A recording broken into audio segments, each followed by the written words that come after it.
Hi, it's Dr. Janowski for Sonata. Today we're going to do under eye, or what we call tear trough injection. Almost everybody loses volume under the eye with age. It turns into a shadow. It's very hard to cover with makeup, and it makes our eyes look tired. So people really, it's one of the most common things people ask for. What can you do for that? And filler works really, really well by filling in that area, bringing the skin up, and then getting better light reflections. The eyes look more awake and alert and more youthful.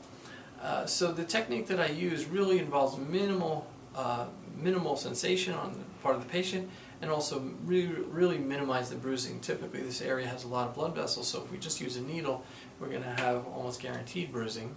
So we want to use a micro cannula, and so I'll show you the micro cannula technique, which is really easy. Patients hardly feel it. It takes just a few minutes, and then we see an instant improvement in that under eye. Typically I'll do the under eye in 2 sessions. I'll put some product in, wait about 3 weeks, put some more in, so we can avoid that over-injected or puffy look that sometimes occurs if you don't do it correctly. So we'll show you the technique in a minute. So Jeanette has very little that she needs here, so what we want to do is put a little bit on the medial or anterior side, and then a little bit on the lateral portion where we sometimes get hollowing out towards the side of the eye. And same thing here. So a little bit here and a little bit here. She does not have deep troughs. We've treated them in the past. And it lasts a long time, a couple of years or more, so that's one of the nice things about this area. So what we've done is we've put a little bit of local anesthetic into these 4 entry points where we're going to use our micro cannula. Here's our 25 gauge micro cannula. And that of course helps so she doesn't feel it, and also we only need that 1 entry point to reach these 2 entry points to reach the entire area, and so there's not a lot of poking around. So we of course have a blunt instrument here, so we've created a tiny pilot hole here, and we're just going to place that product using the cannula right into the tear trough area. There we go. And then we're going to inject. I'm pretty superficial here, mainly because she doesn't need much, and we just want to fill that slight depression that she's got. Some people advocate for only going deep, but I think a little deep and a little superficial combination works best. And again, we don't need much product.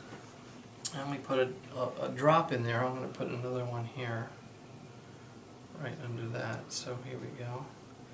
Very small amounts. I'm using Restylane,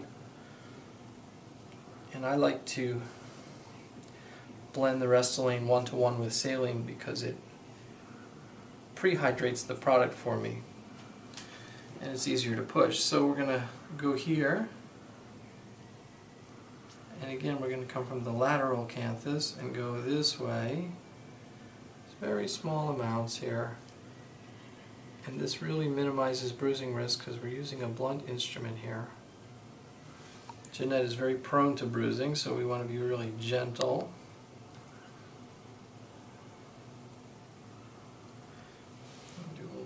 Here, and so we have a very minimal number of entry points and minimal use of a needle, only to numb.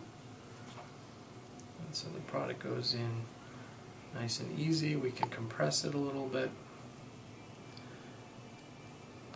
Okay, let's take a look at this side. So we're using very small amounts. You want to be conservative here. She might have a tiny little bruise from the numbing injection, but that will be minimal, and that'll be probably the only one. So we're going to inject as we come out, staying superficial here. It doesn't need really deep injections. And then we'll do a little bit on this side here.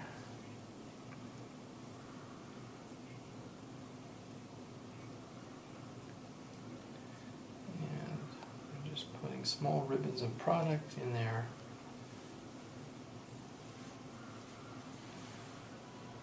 And it's been almost 2 years since I've done the tear trough. Yeah, it lasts a long time, and she doesn't need much. Alright, so we just completed the treatment. It took all of 5 minutes. We can see a little bit of that whitish color to the skin. That's because I add a small amount of lidocaine with epinephrine to the product when I'm mixing it with the saline. to try to reduce bruising. That goes away within the hour. And then of course we'll see our little entry points here, which will go away within an hour or two. And so we were able to get some product all the way around. Tomorrow will look really good once the little bit of the light color goes away. And you know, we only used a half a syringe to do the whole thing, so it doesn't take a lot of product, especially if we have a mild trough. And then again, it's going to last a long time. This is his first touch-up in 2 years, and she barely needed anything. So that's a real simple, easy way to do tear troughs, and then we'll have her come back in a couple of weeks and check and see how everything looks. If we need more, I doubt it, but if we need more, we can always do more. So you can see there's a way to do it without bruising in terms of pain. Did you? It's virtually painless, so don't be afraid of doing it.